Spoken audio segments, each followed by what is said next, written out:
नमो अरिहंताणम।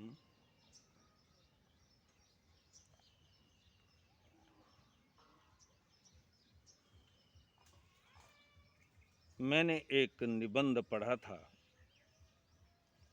Doctor Jaishankar Prasad.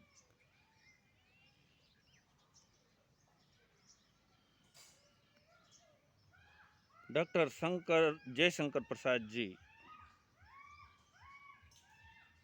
साहित्य जगत के मूर्धन्य विद्वान हुए। तो उन्हीं का एक निबंध क्रोध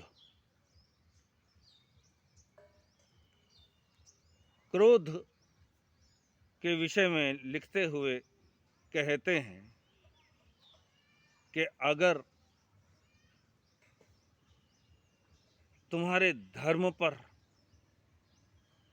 तुम्हारी मान मर्यादाओं पर, तुम्हारे स्वाभिमान पर, तुम्हारी इज्जत पर कोई हमला करता है और ये सब देखते हुए भी तुम चुप रहते हो, तो तुम्हारी रगों में खून नहीं, पानी है।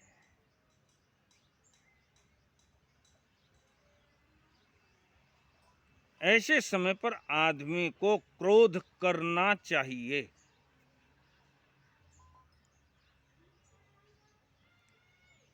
लेकिन कुछ लोगों की आदत बन जाती है, वो बात बेबात यूं ही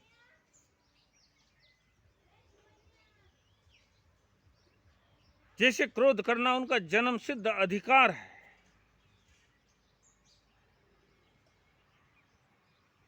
ऐसे हर समय क्रोध की स्थिति में बने रहते हैं। लेकिन वैज्ञानिक कहते हैं कि क्रोध हमारी शक्ति का ह्रास करने वाला होता है, और जो डरपोक है, जो कायर है, वो ज्यादा क्रोधी दिखाई देता है। यानी क्रोध हमारे डर का परिचायक है। क्रोधी व्यक्ति कहीं पर भी जाता है,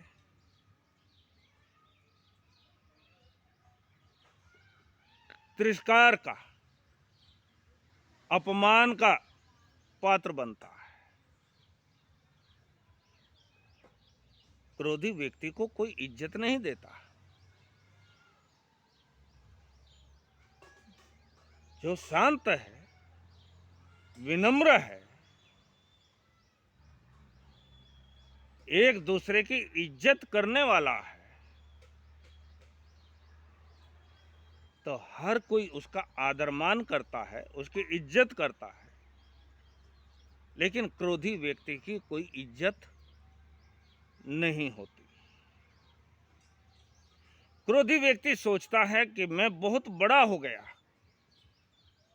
दूसरे के ऊपर क्रोध करते हुए वो सोचता है मैं सामने वाले से बड़ा हूं।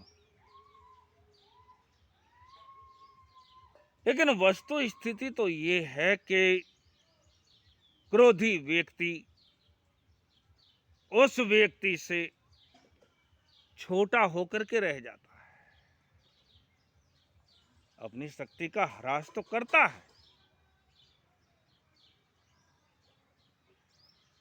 अपनी कायरता का परिचय तो देता है, लेकिन दूसरों की नजर में भी वो निंदा का पात्र बन जाता है, अपमान का पात्र बन जाता है। कोई भी उसके नजदीक आना पसंद नहीं करता। अब क्रोध को हम कैसे कंट्रोल करें?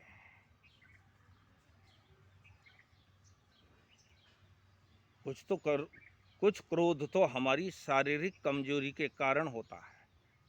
जो व्यक्ति ज्यादा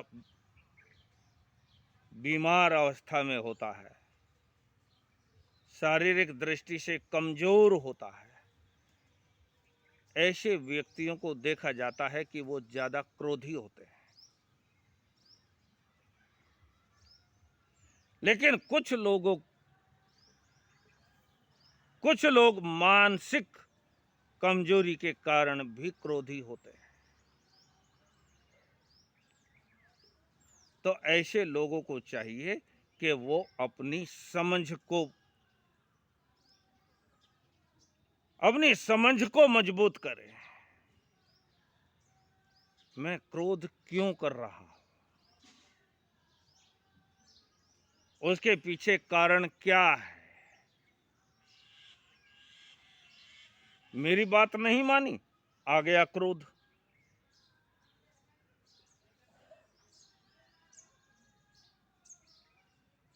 उसने मेरे अनुकूल कार्य नहीं किया, आ गया क्रोध।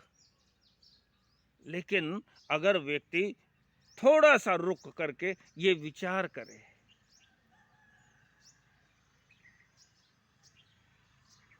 कि मैं जो चाहता हूं क्या वो सही ही है, और क्या सामने वाले पर मेरा अधिकार है कि मैं उसे अपने अनुसार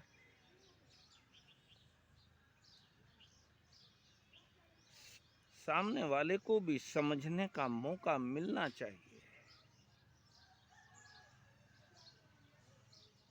क्रोध के द्वारा किसी को बदला नहीं जा सकता।